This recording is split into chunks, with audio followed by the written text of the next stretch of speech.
materials. Tama ba? Yes po, sir. Yes, sir.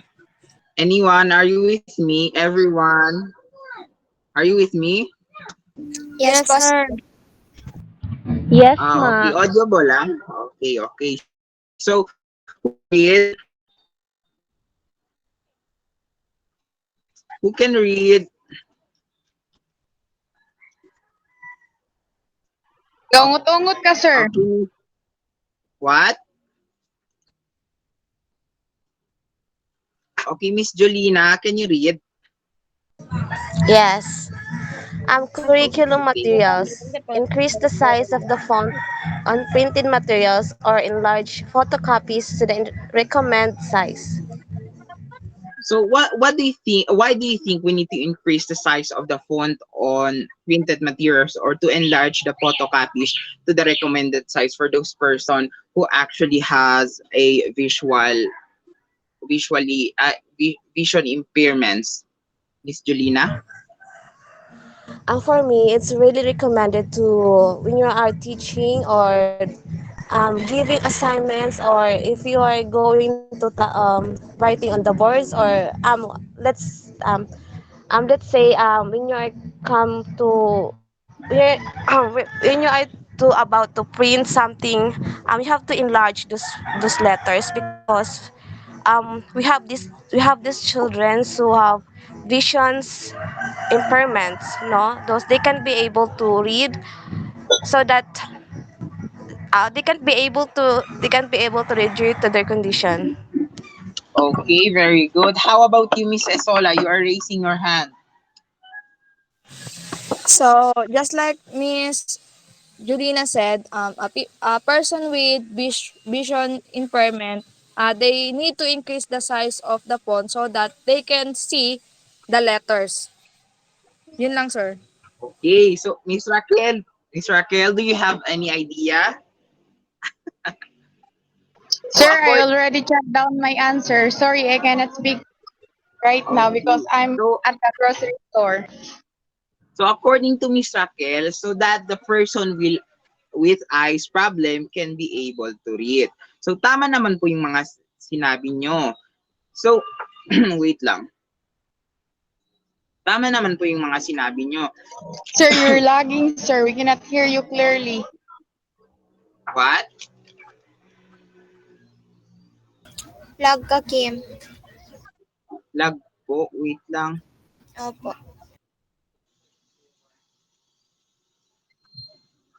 Okay, I-off na, i-off na mo ang cam.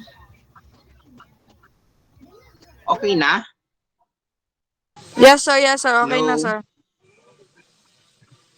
Okay. So why do we need to increase the size of the font on printed materials or to enlarge the photocopies in a recommended size?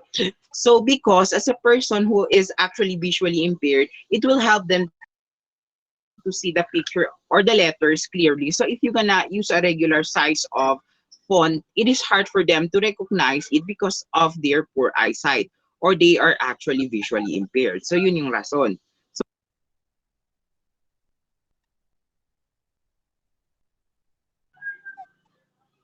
how about you, Miss Argeline? Po. Next. Next. So number two, use concrete materials. So what is your understanding when we are saying use concrete materials? Anyone? Okay, Miss Jolina Badaguas. Of course, if you have a family, or if you have a brother or sister living with you, you have to you have to have materials like this concrete materials, no, so that the child or the your companions, no, your companions cannot be things that It's okay, it's examples concrete, okay. no, Opo, opo. examples, concrete mug. So instead of using of glass, no, you have to use concrete, so that they can the your companions cannot be they can't broke it, no, because there's a tendency that it will feel on the floor. Okay po. So, concrete materials po is paggamit ng ano, may mga real objects. So, ano, Miss Jolina, what, ano, tama yung answer mo, pero ano yung paggamit ng materials, ano yung, what's the use of using a concrete materials to your students who is actually visually impaired? So, the use of concrete materials o yung sinabi ko, objects, which is yung makatotohanang bagay. So, for example, I am asking a boy student to describe the appearance of a mug. Alam niyo yung mug? Yes, sir. Yung, Yes. yung ganito, oh. Yes. Ay, wait lang. A mug that we can use when we're coffee. Klaro? Klaro? Ito. Yes. Yes po. So, wait lang. So, example, if I am asking a blind boy student to describe the appearance of a mug, so how can he able to describe it without seeing it, di ba? So, meaning you have to give him a real cup or a mug to be able to, for him to describe it. So, for example, ako yung teacher and I asked a boy, and for example, the name of the boy is Juan. Or Juan, can you describe a mug? So, hindi niya ma-describe because he's actually visually impaired. Hindi niya makita. So, enable for him to describe the mug, I will give him a real mug. And in order for him to describe, for example, okay, the appearance of a mug is kinda ganto, ganyan. Okay lang? Sir, you said that a concrete materials, no, you said it's not an artificial objects, but I was discussed, or I was telling you that one of the concrete materials is you did not say that it's about curriculum materials. But it's actually written on the presentation, Miss Badagwa.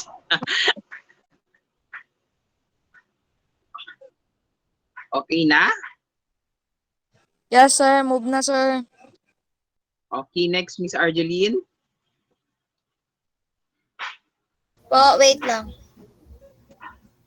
So, use dark line paper. So, why do we need to use dark line papers? Anyone? You can use your phones to search from Google. Anyone? Okay, Miss Esola. Try lang, sir. So, for Your me, question, sir? understanding, Why do we need to use a dark line paper when you have a student who is actually visually impaired?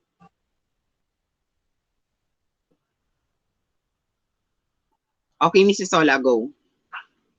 So in my own understanding, a person who is vision or who is vision impairment or vision impaired, we use a dark line to serve as a guide for them. And your Kasi nga question, di sir? Go. sila masyado, kasi nga hindi sila nakakakita masyado. So for them to at least to see the line, so we should use dark Okay. line.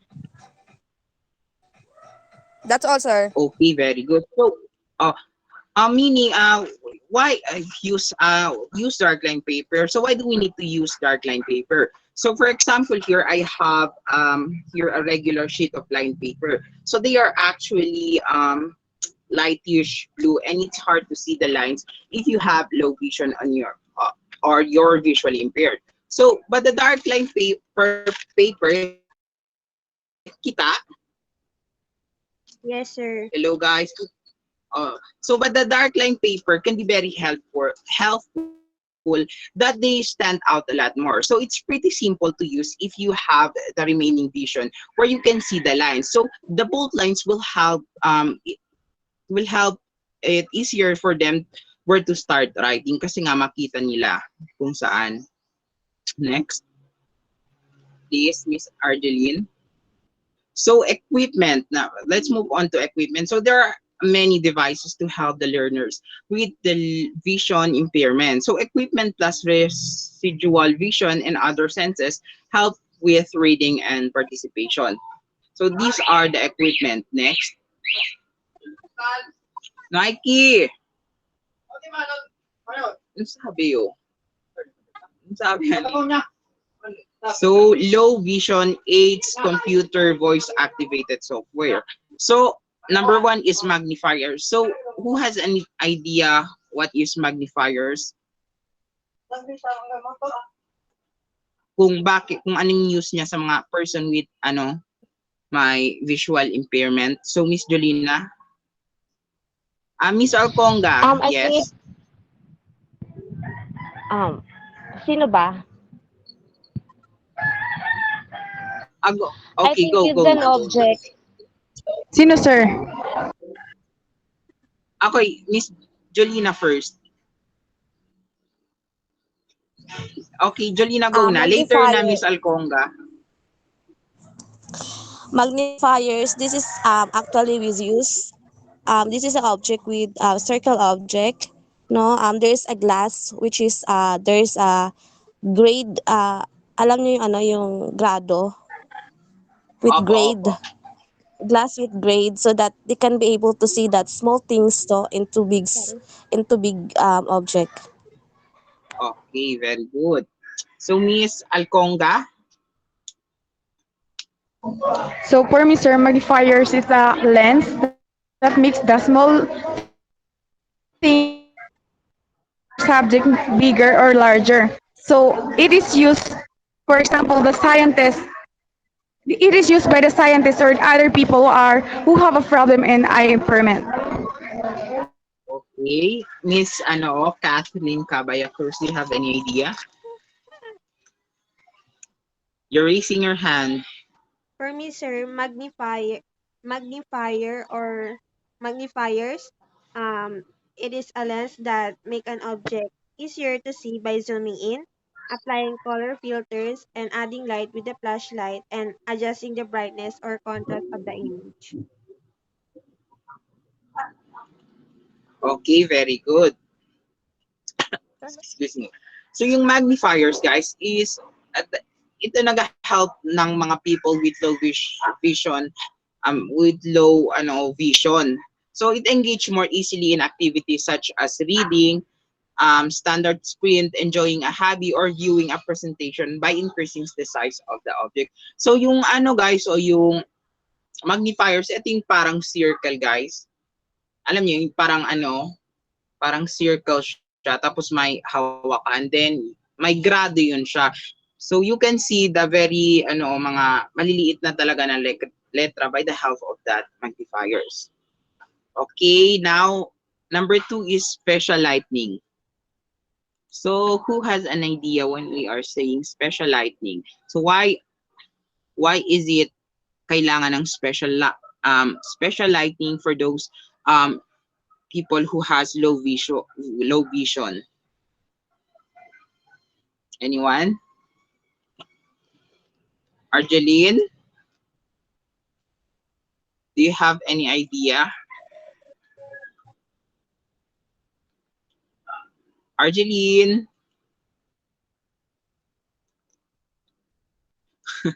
So according to Argeline,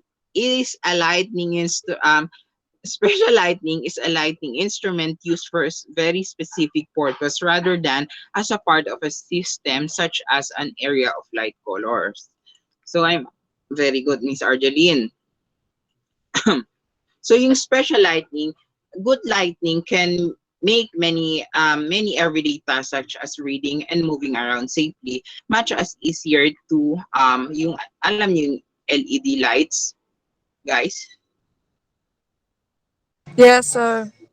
So yung mga LED lights are great choices for those person who is low vision. Kasi they are usually on a cooler side of color, meaning hindi masakit sa mata. So pero it's very bright and tama lang yung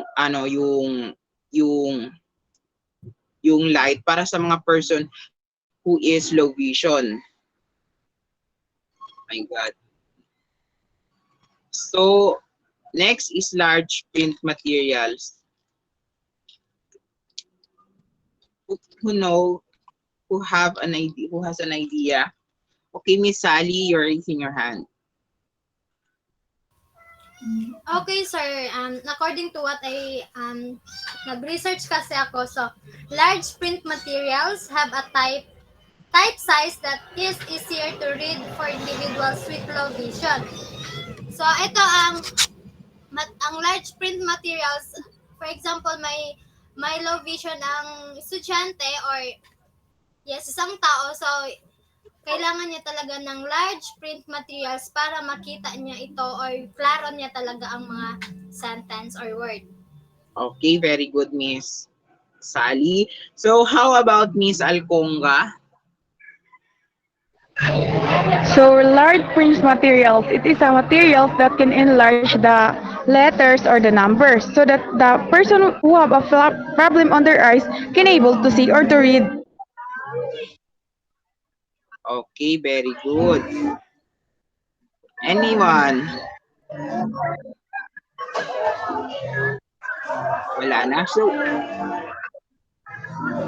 anyone? Okay, very good.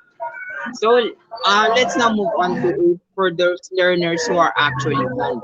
So, yung first na tinakot natin is about yung mga taong may low vision aids lang. Yung low vision lang. Yung nakikita nila, nakakakita sila, pero not very clear. Low vision yon. And now, let's move on to aids for those learner who are blind. So, meaning hindi talaga makakakita. Nakakakita, I mean. So, number one is voice-activated computers, talking clock, and calculators. So who has an idea? Yung mga voice-activated computers. Anyone? Single twin. Hello? Are you with me, guys? Yes, sir. Sir, yes, sir. So who has an idea about voice-activated? So all learners for aids for learners who are blind, voice-activated computers. Who has an idea? Miss Esperat, do you have any idea? Okay, Miss Badaguas, go. Si Ferdy mo. Pearly, go. These voice-activated computers, it's like for example the Alexa. So those persons who's blind, they can activate through their voice by using those Alexa. Okay, very good. Miss Badaguas? For the basic lang. For the Google, we actually use a voice, no, when we search. So, instead of typing, no, we use actually our voice so that we can get our, the answer that we have to, the answer um, that we type in Google search. Okay, very good. Taming mga sinabi niya, especially kay Miss Esperat, which is yung in example niya is si Alexa. Si Alexa is by yung sa Apple, no? Hello? Yung Yes, Computer na yes. kasalita.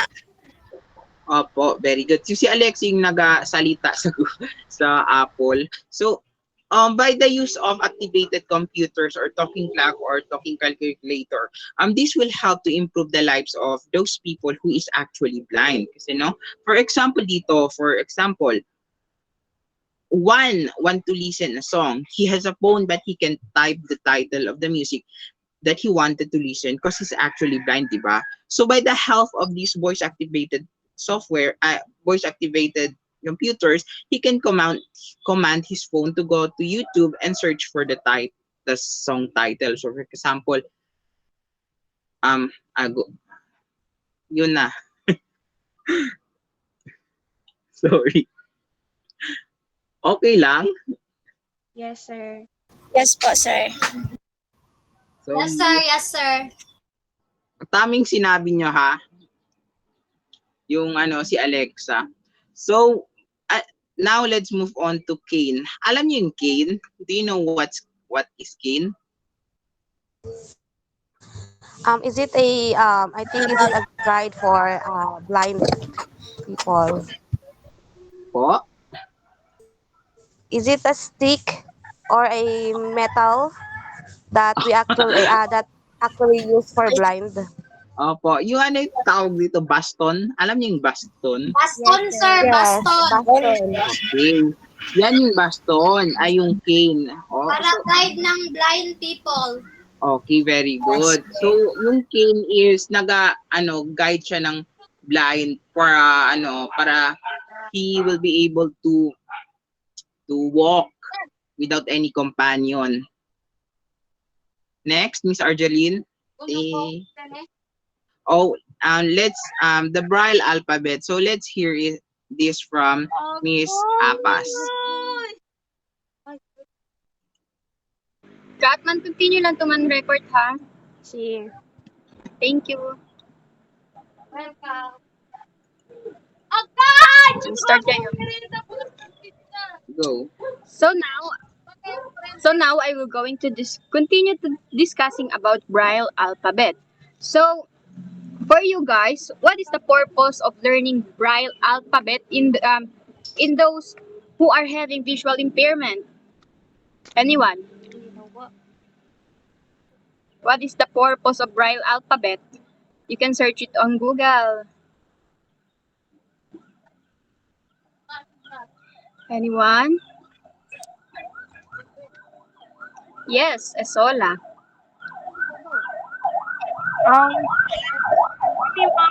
The use of Braille is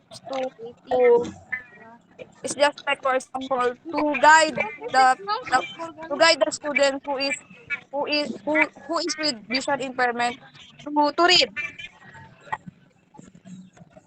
Yes, correct. Another?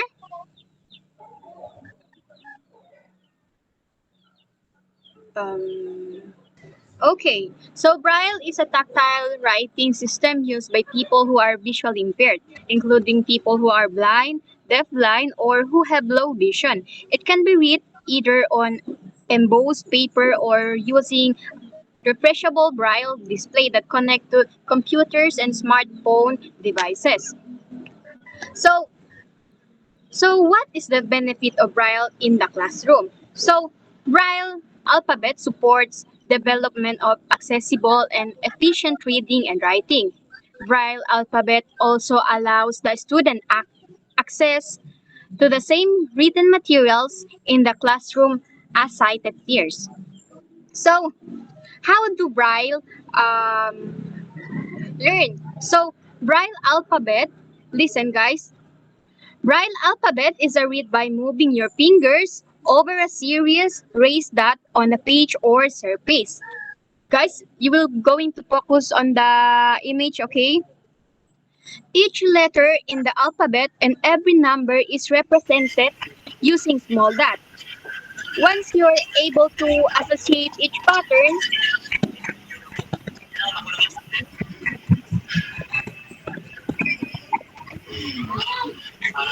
Miss Argeline, can you turn off your mic?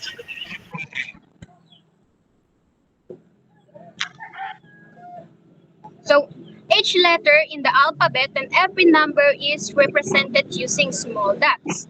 Once you're able to associate each pattern of dots with its letter, it becomes very easy to read words and then sentence. So, for example, it allows user to learn spelling, punctuation, and text formatting. It grants students who are blind the same opportunities as their peers. It is also ensure that Braille alphabet readers can experience enjoyment from books. It also helps foster a feeling of inclusiveness.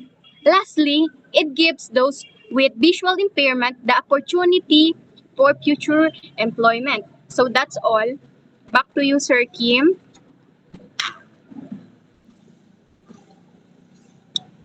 Alright. Thank you, Miss Danny Lee. Okay, now let's move on to teaching strategies. So, number one is guide dog. So, who knows what guide dog is? Always natin to nakikita sa mga movies. Sino may alam? Is it a Guide. golden retriever? Ewan ko, I don't know, Miss A Badagon. golden retriever? Sir, aka sir. Okay. So, guide dog. So, when the student or the people have a blind or a low vision, so she or he have guide dog so that they can walk easily. Kasi may guide dog siya. Okay, very good. Miss, Miss, what is it, Miss Alconga? Sir, guide dog. Yes. I have seen on the K-drama that the guide dog guide the person who have a eye impairment to guide the way or to guide the way for them. Okay, very good. Who Usually else? they use the dog golden retriever they actually yeah Talaga ni yung Jolene golden yung golden retriever yun yung retriever. yung nagga-guide sa mga Opo. sa mga bulag. Opo, very, very true. So yung guide dog, guys, ito yung guide dog. So if you have a serious visual impairment, a guide dog can help you become more independent and mobile. So ito yung mga dog na highly trained to support you in navigating. Pag sinabi nating navigating to guide the way in any mobility challenge you may face. So guide dogs are a great way to get you out and about with confidence. So these dogs are trained, hindi to siya yung ordinary dog lang. So this is a working animals that are specially trained to help people who are blind or have a low vision to travel safely around their community and become more independent. So yung mga dog na to is highly trained. So number 2, sighted guide. Who has an idea about sighted guide? Mike!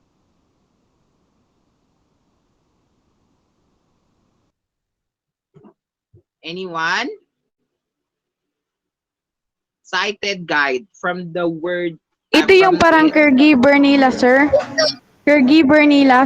Sila yung mga tao na nag-guide sa kanila. Opo, Miss Raquel, very good.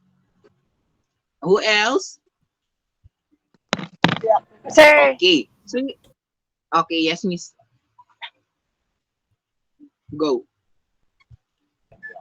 a sighted guide is a person who guided a person with blindness or vision impairment.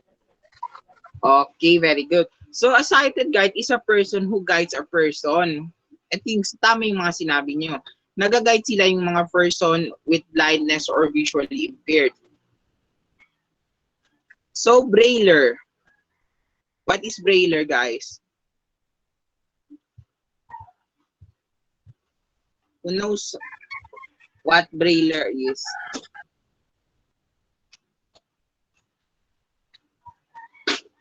Guys, you can search for it on the Google. Yung braille, yung bang para, katubang pa, yung bang parang nag-type tayo para gumawa ng mga,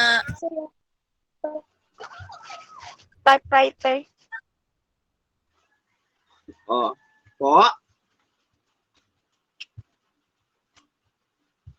So guys, yung brailler, ito yung mechanical device for writing braille, especially braille writer. So tama yung sinabi niyo. Ito yung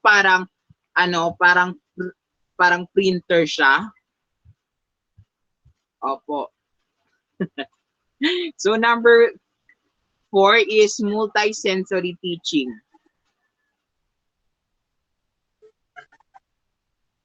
Who has an idea about multisensory teaching will ensure there are multiple entry points for learners. The kinesthetic, tactile, and auditory domains are crucial for learners with vision impairment. So, do you have an idea about multisensory teaching? Sure. Yes, Miss Catherine.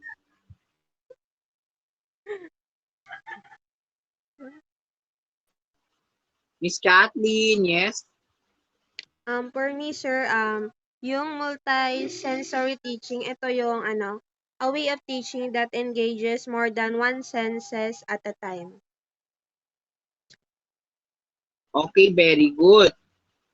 So, yung multi-sensory teaching,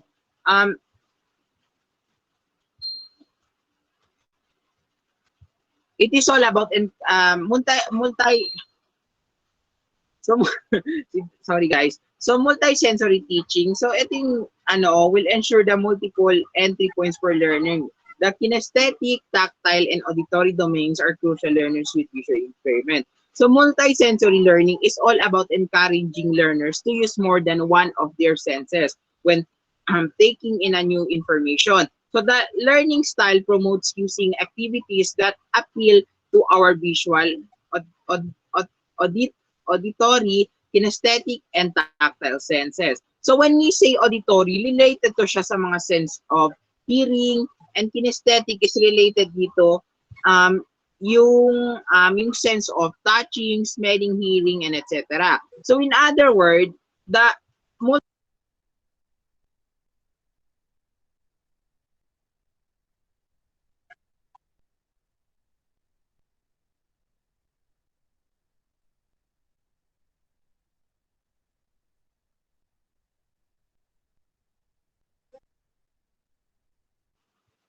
So number 5, use cited classmate to dictate homework or to other important tasks or ideas. So you have an idea?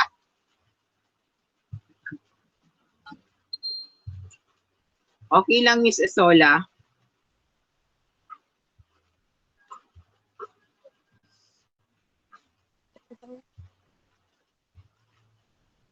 Guys, who has an idea? So when we say use cited classmate, same lang po to siya sa cited guide. So yung cited classmate po is classmate talaga mo natin to dictate homework or other important tasks or ideas. Ito yung classmate, cited classmate is sa school lang po ito. So last is give explicit instructional and other oral presentation example. If you are showing the class something, think of what exact language that describe. So why do we need to give an explicit instructions for those students who is actually visually impaired? Why? Bakit kailangan natin ng explicit na na instruction? Anyone? Ano ba yung explicit? Anyone?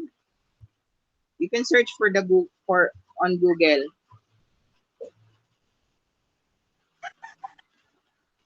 Hello? Are you there? Yes, sir. Yes. Yes, sir. Question. So ano ba yung, when we are saying explicit, ano ba yung explicit instructions? Kakaunting explanation pero sakto or tumpak talaga yung meaning, sir. Okay, very good. So, example dito, sabi dito, on the top of the left corner of the page, put, rather than up here, put. So, pag sinabi natin give an explicit instruction, you need to give those students who is actually visually impaired a broad instruction, meaning yung maiintindihan talaga nila. So kasi pag sinabi natin on the top left corner, put left corner of the page, put rather than up here. So example, wait, on yung camera. Kita? Hello? So for example, sabi dito sa sa slides, on the top left corner of the page. So left part. So pag sinabi nating explicit, yun ang tama, on the top left corner. My gosh, nawala ako, guys.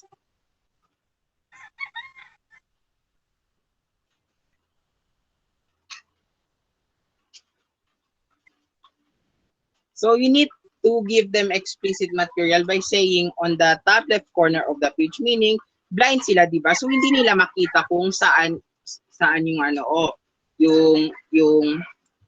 yung oh my gosh, nawala ako, sorry.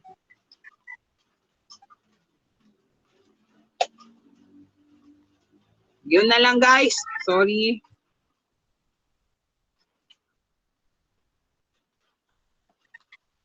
So, ito yung mga resources, guys. Saan namin nakuha yung mga report namin. Thank you, Miss Argeline.